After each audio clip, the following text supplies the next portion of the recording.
Welcome to another tutorial. In this tutorial, I'm going to be showing you how to create the HDR effect using Topaz Adjust 5. Before you get started, download the exercise file, click the link below. It'll take you to my site. Just enter your name, email, you'll be redirected to a download link. So go ahead and pause this video, do that, and then once you download the files, we can get started.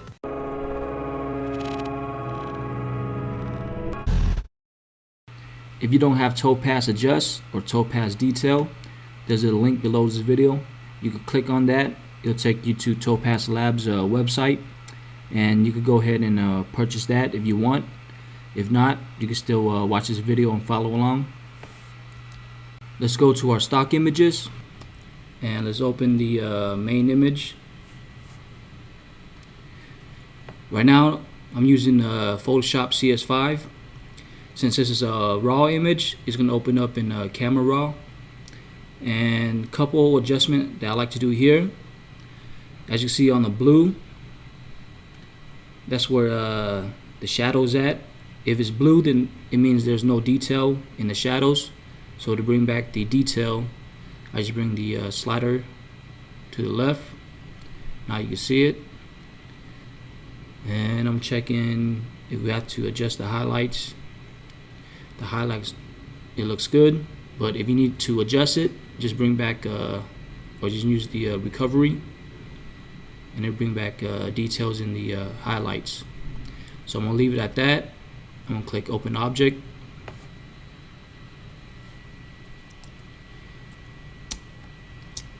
Alright, so I'm gonna make a copy. So I'm gonna right click, duplicate layer, click OK, right click, rasterize layer, so that way we could add our adjustment. First adjustment I like to do is add the Topaz Detail. So I'm going to go Filter, Topaz, Labs. I'm going to go down to Detail 2.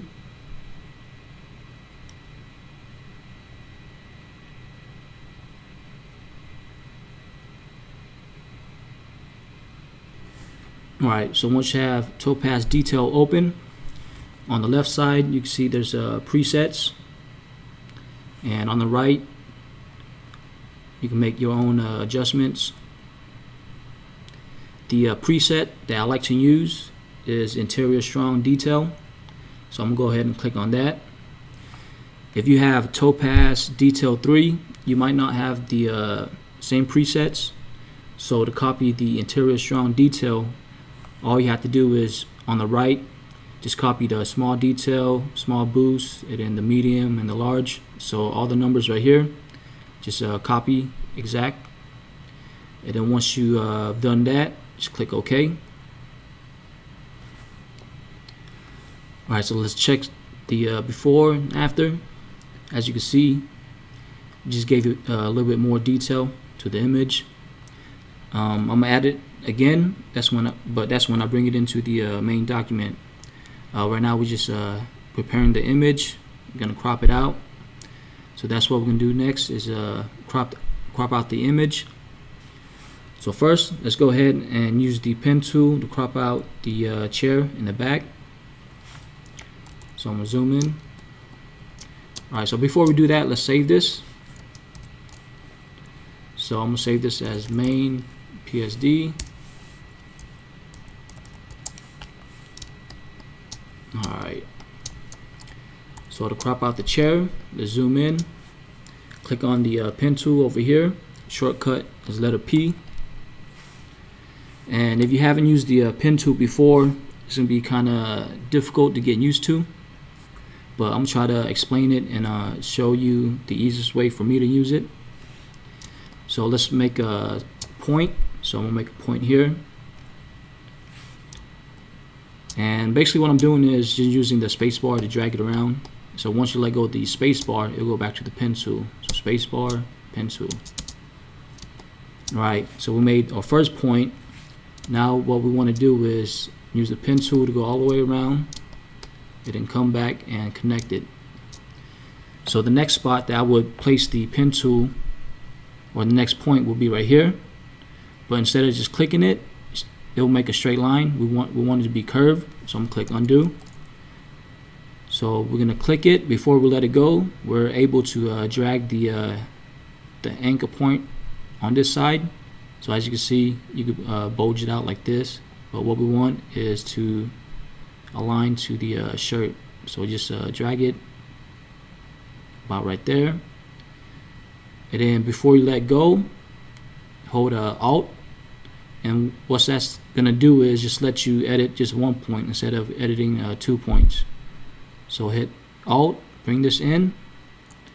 That way, when you make the third point here, the line won't bulge out. So I'm gonna show you what I mean. Alright, so I'm gonna do this, and this time I'm not gonna click Alt, I'm just let it go. And now when we make another point here, as you can see, that end is bulging out. And you can still edit like this. Say if you did it like this, so hold Alt, now you can edit this point. So you can do it either way. I like to hit Alt before I let it go because it's just quicker for me. So now the next point the fourth point where I would make it would just be right here. So I'm gonna click on that, drag this up, make sure it aligns with the shirt, and then before I let it go, I'm gonna bring this and I'm gonna align it with the shirt over here. So that way when I make another point, it'll be the same. As you can see, I did the Alt and drag that in. So if this is your first time using the pen tool, it's gonna be kind of hard, but once you're getting used to it, it's the easiest way for me to crop things out. So I'm gonna click undo for that, drag this up. So now I'm just going my regular speed.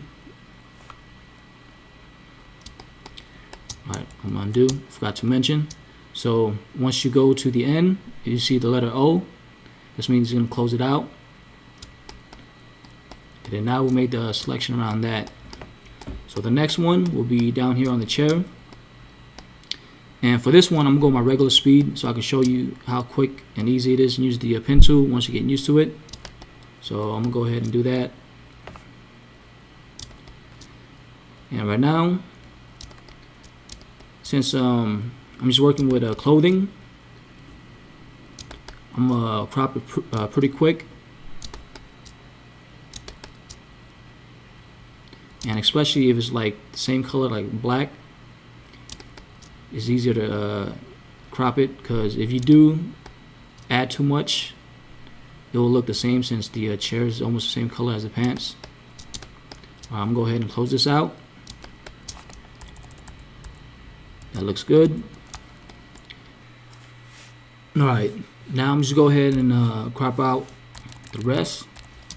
And for this, I'm gonna go my regular speed so you can see how quick it is once you get used to the pen tool.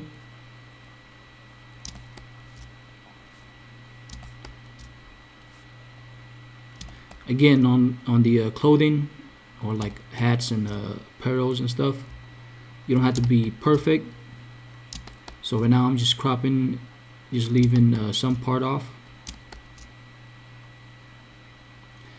because when it comes to clothing, things like this, you can't really tell.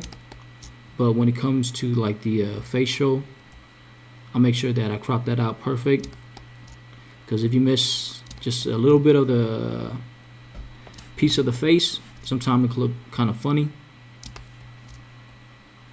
But clothing, you should be good.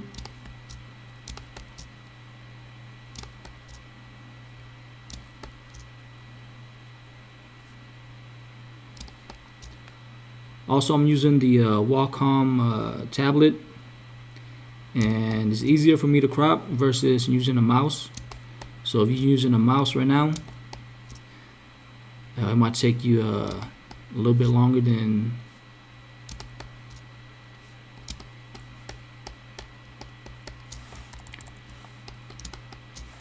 so I'm gonna go on this side, same thing.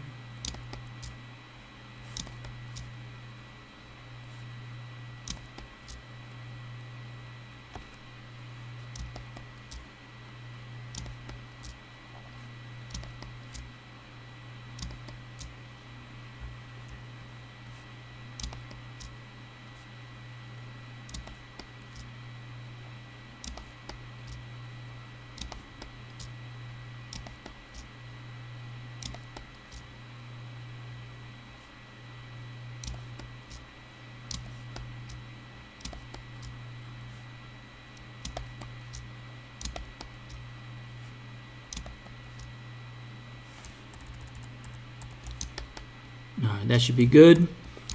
Now let's right click, make selection, feather at 0, click OK, and I'm hit Command J, make a copy. That looks good. I'm gonna save this. Now let's create a new document.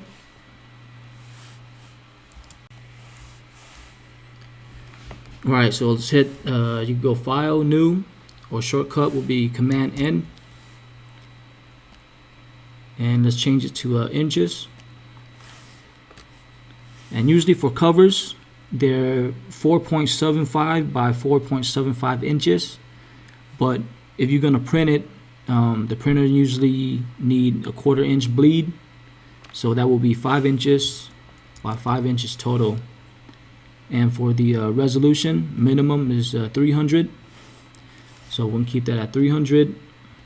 And everything else, just keep it the same. Just click OK.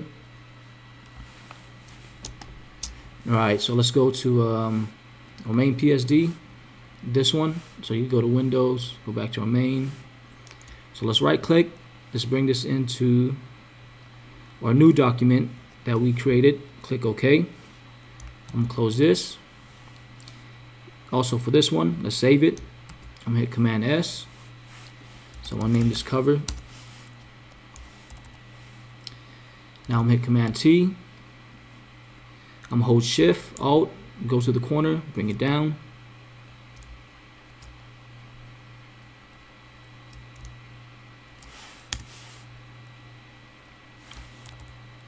So about right there. That should be good. I'm gonna save that.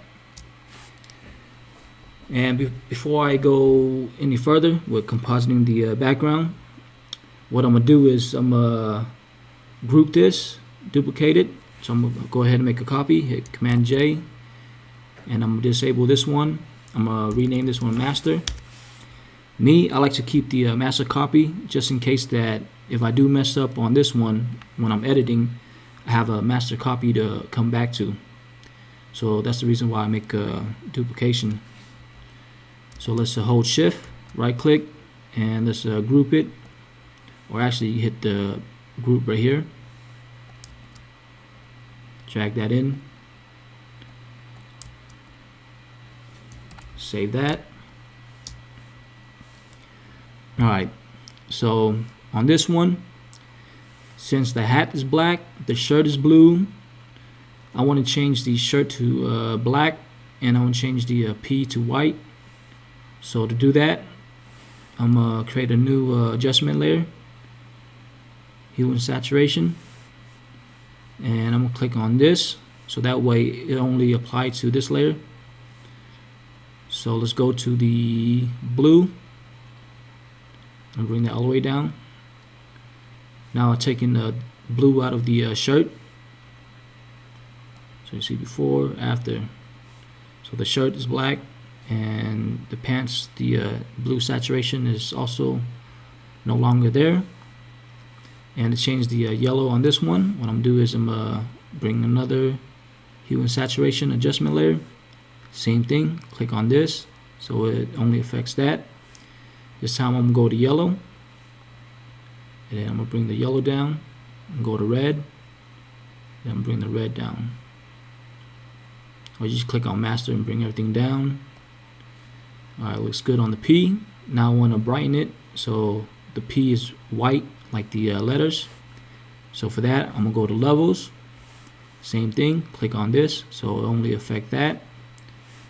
So what I'm gonna do is I'm gonna bring the midtones up, and I'm bring the highlights up. So mid-tone up to right there, highlight up to right there. Looks good. And let's invert the mask. So hit Command I or Control I for Windows. Now we just want to paint in the levels, so only affect the P. So to do that, let's go over here to the brush. So make sure this one is white. Select the brush. Let's bring the size down. You could go here and Bring it down. Click undo real quick. Make it smaller, about to 10. I'm gonna go in.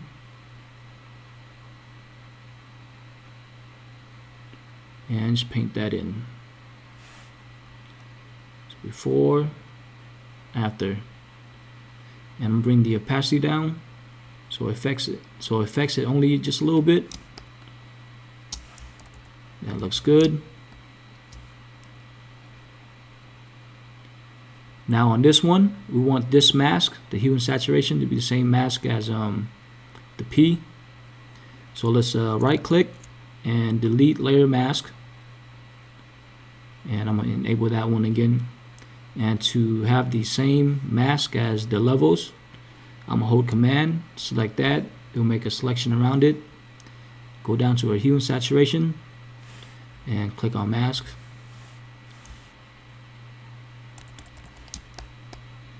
And you see there's still some yellow. So I'm going to go back to the mask on the second hue and saturation. And I'm click on, make sure the white selected. Select the brush,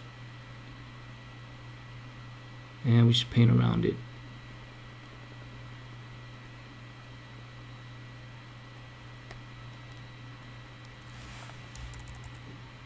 Alright, that looks good. So let's check out before, after. Alright, I'm gonna save that. Alright, let's go to our stock images. And let's open up the city and the ledge. So I'm going to drag that, open up with Photoshop. And I'm going to right click, duplicate layer. I'm going to bring it into our cover PSD. Click OK. Close this. Same thing, right click, bring it into our cover PSD. Close that. I'm going to select both of them. I'm going to hit group. Rename that BG. Also, I renamed the main group main. So let's go to our main images. I'm gonna hold Shift and select all four. I'm gonna right click and I'm gonna merge the layers. So now we just have one layer. Save that. Let's go down to our background. Let's bring the ledge above the background. And I'm gonna bring this down to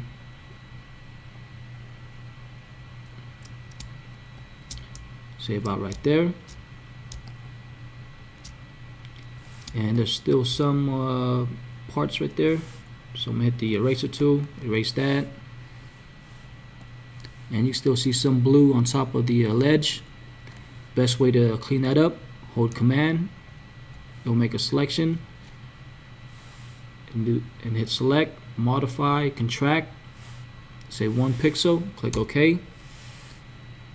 And then we're going to go to image or select, inverse. It will inverse the selection. Hit delete, hit command D, deselect. As you can see, it took some of it out. Alright, that should be good. Now let's select the city and drag it about to right there. That should be good. And let's go above the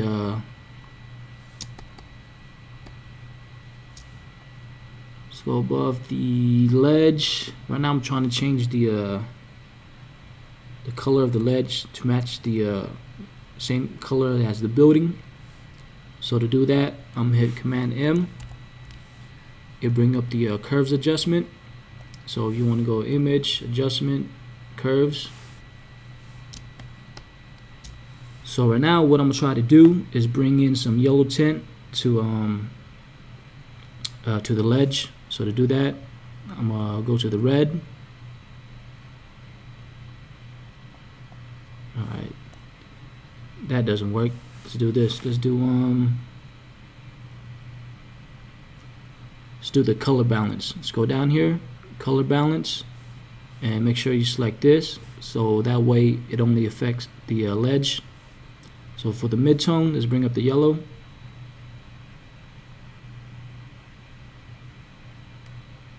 Add a little bit red. that's looking better. So before, after. Alright. Alright, before we go any further, I'm gonna clean up the ledge again, just get rid of the blue. So let's go down here, hit Command, select, or Command, select that. Go make a selection. Go to Select, Modify, Contract, 1 pixel. Just click OK. And then go Select, Inverse. It will invert the selection. Make sure this one is selected, and just click Delete. Hit Command D to select. And you can still see a little bit, so I'm gonna do it one more time. Command, select, modify, contract, 1 pixel, click OK, select, inverse, invert it, and then hit delete again. Alright, now that's better. Now let's go to our main image, and let's duplicate this, hit Command J. I'm going to rename this one Master 2, and I'm going to disable that. I'm going to work on this one. So let's go to Filter, Topaz, and let's go to Adjust. So I have 4 and 5, but I'm going to use 5.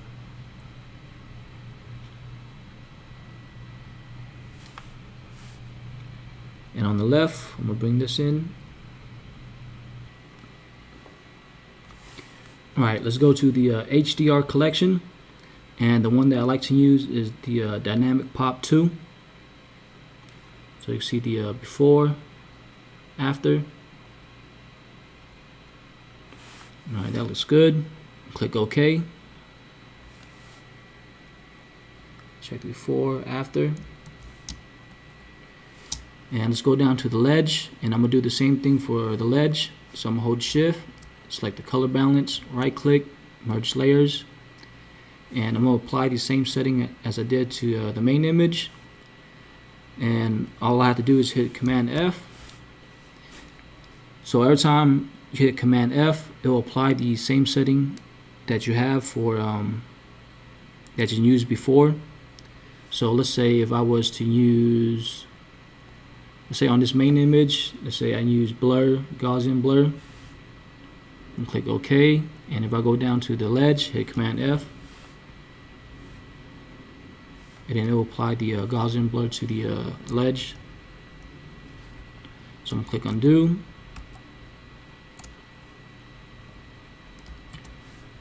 Save that.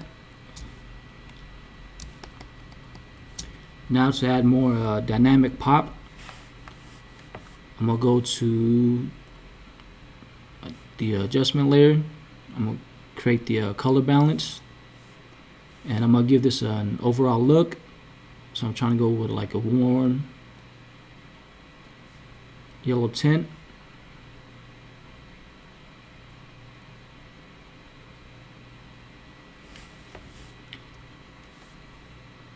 Let's try blue, see how it looks like.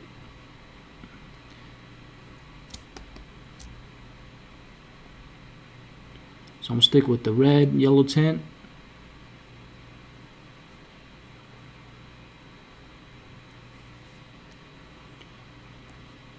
Before, after. Alright, that looks good.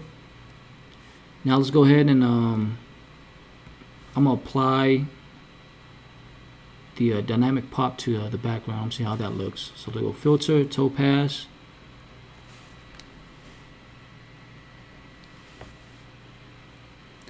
and I'm just click on Last Use, or just Dynamic Pop 2.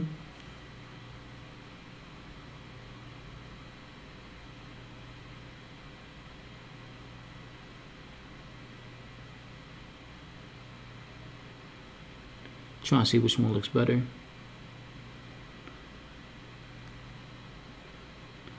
I'll just stick with Dynamic Pop number 2. Click OK. Save that. Let's group the color balance. Name this adjustment.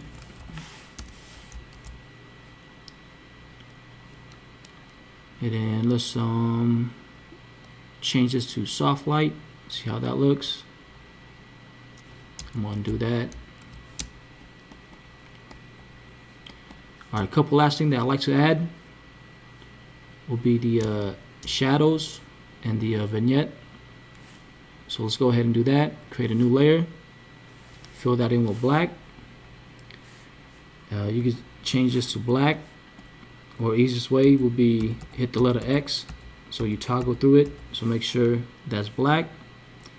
And you can either fill it with the paint bucket and click undo.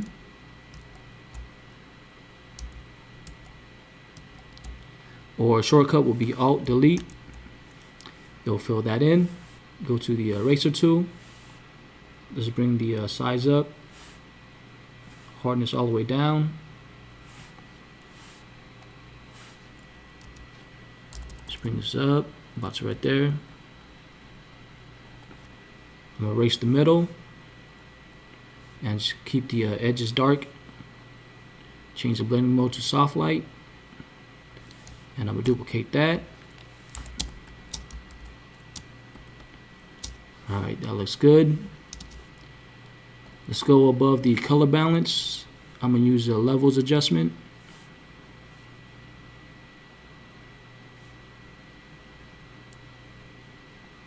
So I'm gonna try to make it dark.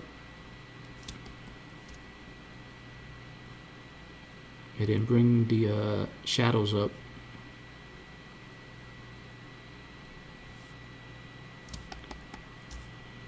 So before, after. Alright, looks good. Let's bring this into adjustment. Now the last thing I want to add will be the shadow underneath where I'm sitting. So let's go down to background. Let's create a new layer. Hold Command. Make a selection. Just like that. Hit Mask. So basically we're going to paint some shadows on top of the ledge. So let's go here to, let's name this shadow. Go above the ledge. Select the brush. Make sure it's black. Make sure this one is selected and not the mask. So this one.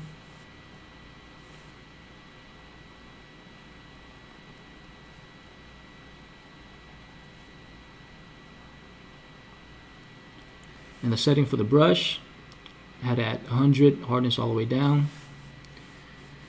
Alright, now for that one, I'm going to lower the opacity, bring it up just a little bit to about right there.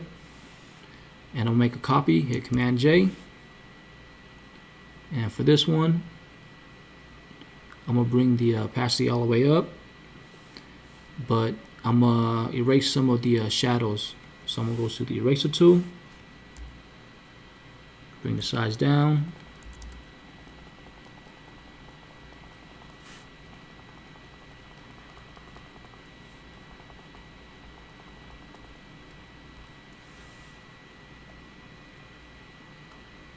Bring that down a little bit.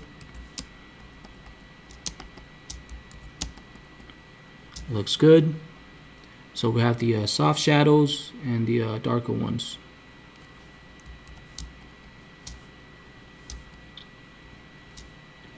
Now I'm going to bring the second one, bring the opacity down just a little bit.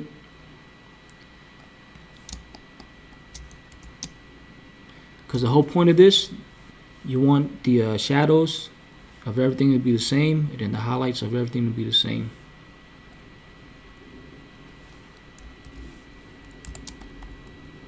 Alright, the last adjustment I'm going to add is another color balance. And for the mid-tone, I'm going to bring the cyan all the way to the left. Just click OK. And opacity, I'm going to bring it down to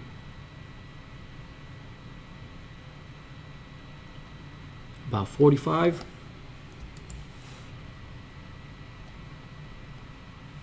That's before, after. So that's how you create the HDR effect using Topaz Adjust 5. Make sure you subscribe. I have a new tutorial every Tuesday. Thanks for watching.